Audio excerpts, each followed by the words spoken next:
Welcome back. A U.S. federal judge has stripped the controversial Arizona immigration law of its key provisions. Part of the law that's been blocked, at least for now, would have allowed police to question suspects' legal status. But does immigration enforcement take a hit when the law is watered down? We're joined now by Republican Congressman Brian Bilbray, chairman of the House Immigration Reform Caucus. Congressman, nice to see you this morning. Great to be with you this morning.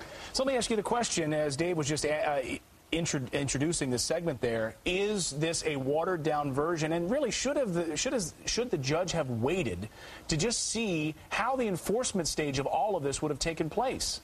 Absolutely. I mean, this is extraordinary that they don't even take a look at how the officers apply the law. And all over this country, we have local law enforcement implementing federal immigration law through the 287G program, and you don't have all the atrocities that everybody was screaming about. Law enforcement, by nature, are people that work within the boundaries.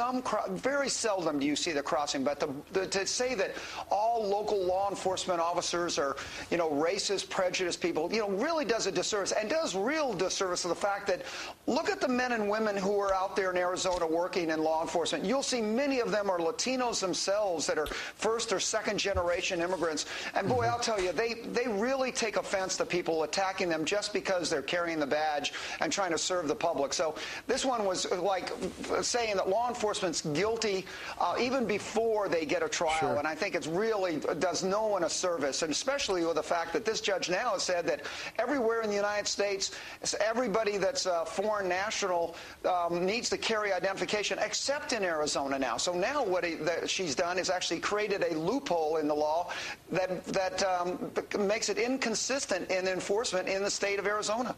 They're going to appeal this. It will go to the Ninth Circuit, probably to the Supreme Court. Several other states, Congressman, had lined up with similar policies to Arizona. What about California? You are a state that deals with the same issues as Arizona.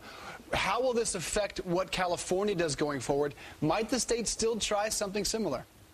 Well, actually, the cities have done a lot of different things. We got the city of Escondido, which actually has traffic stops, and if somebody doesn't have a driver's license, doesn't have registration, they actually investigate immigration status right now as part of the process, and it's a system that was appealed, serves very well and works out fine.